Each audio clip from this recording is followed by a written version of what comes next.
Ding dong, the bitch is gone. Which old witch? Kathleen Kennedy.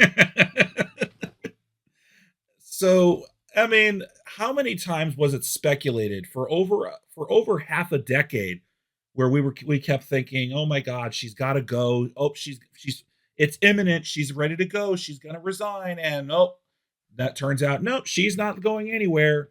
And then more shitty Star Wars stuff came out. So Yep. it was a constant, never-ending game of that. Wouldn't you remember that? Yep. Oh, I remember it like it was still a day or two ago. There are even times when I thought that she was getting closer to being fired, and yet even that never happened. Under Kathleen Kennedy, Lucasfilm has lost Disney money.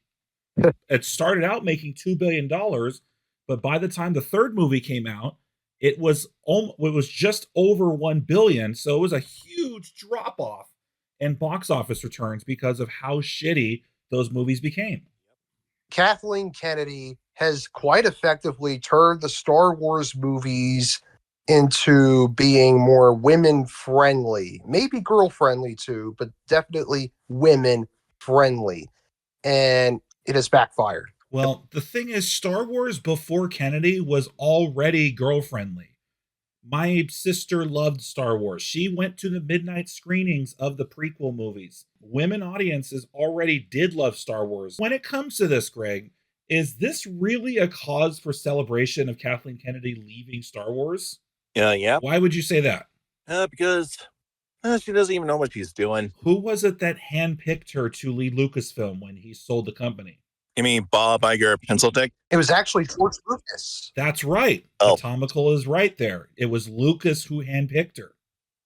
Yeah, not realizing what the fuck would happen after that. But Kathleen Kennedy has actually been in the movie business for a really long time. To her credit, she does have a resume of big culturally relevant films to her name. So here's the thing. Yes, Dave Filoni is going to be the one that's going to oversee Lucasfilm going forward. Are things really going to be that much different? No, because we've already seen what it looks like under Dave Filoni's leadership. Because Dave Filoni has also signed off on shit like The Acolyte. They also milked it to death with more movies than they should have made. No. What they were going to do was they were going to do more movies, but then after The Rise of Skywalker, again, a movie that cost $600 million to make only made $1 billion globally at the box office. They said, okay. And then at the same time, The Mandalorian was being hugely successful. So the Obi-Wan movie became a miniseries. They haven't done a Star Wars movie since Rise of Skywalker. So that was many years ago. And then now, eventually, we're going to find more movies coming out. And of course, when it comes to The Mandalorian, yeah, Kathleen Kennedy was in charge of Lucasfilm, but nobody really put The Mandalorian with Kathleen Kennedy. It was mostly a Jon Favreau project. And all Kathleen Kennedy did was just, sign off on it. So we already have seen what it kind of looks like with a Dave Filoni leadership. So in reality, what's going on, this is like changing captains on the Titanic after it already hit the iceberg. Huh. We fans, especially myself, we don't ignore the things that she was directly involved with or signed on. And it was just a massive pile of bad decisions, right? Tell that to the SJWs and all that. Well, right, because it was Kathleen Kennedy who had that whole forces female gimmick. And it was very obvious they were in your face over what political ideologies they were trying to put into the movies. And even if you agreed with it, that's not what you wanted in Star Wars. So instead, you had the spectacular deterioration and implosion with not just the trilogy, but the entire franchise as a whole.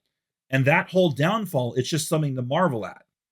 Yeah, and okay. And aside from that, what I think a lot of us did not understand was that they were using Star Wars and their linking of Star Wars to their political ideologies to develop what they believe would make a better world. Bullshit. Thanks to the decisions she made, Star Wars is now a cautionary tale on what happens when a celebrated bulletproof cultural staple goes under a new leader, forgets its audience, pushes political ideology and messages over storytelling. And that's what we mean when we use that stupid word that starts with a W. You know the word we're talking about, right, Greg? Whoa. There you go. So Little did we know that after The Force Awakens came out, it was ushering in that era of bait and switch to get people's butts in the seats, only for them to realize this isn't what I was promised. Crashing male legacy characters to make way for the girl boss. Mm-hmm. The use of beloved IPs as a platform for identity politics rather than entertainment. Yeah. And the constant gong show of blaming the fans and audiences for their failures. Oh, yeah. Yes. Again, you're talking about somebody who, under her leadership, first thing, what did they do? They canceled the Star Wars expanded universe, so declaring that it's non-canon, and then almost acting as if they forgot it existed, and like, oh, we didn't have any characters or templates to work with for the sequel trilogy. Bullshit. Yes, you do. You just decided to make all that stuff non-canon just because you wanted to push your own shitty characters. And then remember the moment of the first movie, they kill off Han Solo. So you're guaranteeing that the main characters of the original cast, you don't get them to see a scene shared together. And okay, fine, Harrison Ford did want his character to die, but that didn't mean it was in everyone's best interest. It wasn't the right choice. This is a guy 2 years later piloted and landed his own personal plane on the taxiway at John Wayne Airport. Not the runway, a taxiway. Taxi? And he nearly hit a passenger jet when he did it. Jeez. But remember, in The Last Jedi, what did they do to Luke? They turned the hero of generations into a bitter old man and a quitter who lives on an island and drinks alien titty milk and then gets killed off from a Force overdose. That's just fucking ridiculous. This is not how Star Wars should be. If they want to be anti-man like that, it shows us all that George Lucas trusted the wrong people. With Kathleen Kennedy and Bob Iger, I'd say a better studio to sell Lucasfilm to would be either Warner Brothers or even 20th Century Fox, which Disney eventually bought anyway. And as for the movies themselves, why don't they just adapt the Star Wars novels that are beyond? They're the ones who decided those Star Wars novels were not canon. And then later they decided to cherry pick the stuff from those novels. Remember, if you didn't like the decision, you didn't like the storytelling, oh, you're just a bigot. Oh, you're a terrible person. Projecting much? Rian Johnson literally called all the fans who didn't like his movie, oh, they're just a bunch of man babies. When it come to the Solo movie, she fired the directors when they were 70% done with it, basically remade it from scratch, and then helped make the Solo movie one of the first bombs ever in Star Wars. Which is unthinkable. And then remember when they decided, oh, let's make a Star Wars themed land at Disney parks. Oh, I got a good idea. How about we don't include any of the legacy characters in it? The characters that are most recognizable in Star Wars, because they wanted to push the sequel shit. It's like if you opened a Star Trek land and you didn't have Spock or Captain Kirk or even the Next Generation cast like Picard. I mean, if that attraction was based on the original Star Wars trilogy, I think it would do very well. But if you're basing it off of the sequel trilogy or any of the spin-offs, then it won't do well. And, Iger thought it would do very well because it's Star Wars, but it didn't. Sure enough, once the news of Kathleen Kennedy leaving, that's when they decided, okay, we're going to change this. We're going to add the original trilogy characters. They're going to completely redo it. So that's definitely Disney going, okay, the bitch is gone. Now let's fix this shit. Yeah. Honestly, I think that's too little, too late, and all that. What were their reasons? Oh, we don't want to cater to the 50-year-old man babies. We want to cater to the new audience. What new audience? Nobody was buying the toys. Star Wars in the old days, especially when we were kids, they would turn the shelves. Like that stuff would sell out. Absolutely. Nowadays, there's stuff from 10 years ago that's still in the discount bin at a toy store. Remember when it came to the Galactic Star Cruiser, like that $1 billion Star Wars themed hotel? You know how long that thing was open for? Only for a year. 18 months. Oh, and let's not forget, they gave the former assistant to Harvey Weinstein, they gave her over $200 million to produce one of the worst Star Wars shows of all time. Who can forget about that? Which was The Acolyte. Great riddance, not even good riddance, but great riddance that Kathleen Kennedy is finally gone. She has done so much damage and not realizing what the hell she was doing. Damage is done. As successful as The Mandalorian got with the first 2 seasons, then that got fucked up because of the firing of Gina Carano, where to many people down the middle, it was a clear case of political standards and freedom of speech not being applied evenly. Gina Carano says something that it's not quite comparing conservatives to the Jews. She basically says what led to this was when the government got people to turn their neighbors against each other. And then she gets fired for that stuff, also because they considered her transphobic because she wouldn't put pronouns in her bio. Like, the Twitter mob was all over her for that shit. Meanwhile, Pedro Pascal could say similar shit, calling all Republicans Nazis, or calling the losers of the 2020 election as basically the Confederates, like, no repercussions. So it was a very clear case of nothing. It was not applied evenly. Yeah, you ever trying to tell people that on social media and all that, but as I recall, I got a response of saying, "Oh, that's not true. He didn't say it. No, he didn't. He didn't say anything like that." All you had to do is show the screenshot of the tweet, or link him, or show the tweet. Greg and I even did a podcast episode on it, and that's when around the time they were trying to announce that there'd be a new Rey movie, and they're like, "Oh, it's going to be helmed by Charmaine." I forgot her fucking name. Charmaine Obey Shinoy or something. There you go. And she was like, "Oh, it's about time we shaped the galaxy far, far away. A woman shapes it." And like, you fucking idiots. Every film you've done so far has had a female lead protagonist. The whole franchise has been led by a woman. And you're saying, "Oh, we need to have women shape the galaxy." You've already been shaping it, you dumbasses. With a plethora of shows that just kept happening. So then we had the Book of Boba Fett, where that was a bait and switch because Boba Fett wasn't in 2 of the episodes of his own show. Then you had the Obi-Wan Kenobi show, and it was, yay, yeah, we're going to have Obi-Wan and Anakin come back. And everybody was throwing babies in the air with the anticipation. And okay, it's going to start with Obi-Wan on Tatooine as he's watching over Luke. Oh, gotcha. It's going to be about him and Leia, even though Leia wasn't supposed to have known him. Mm-hmm.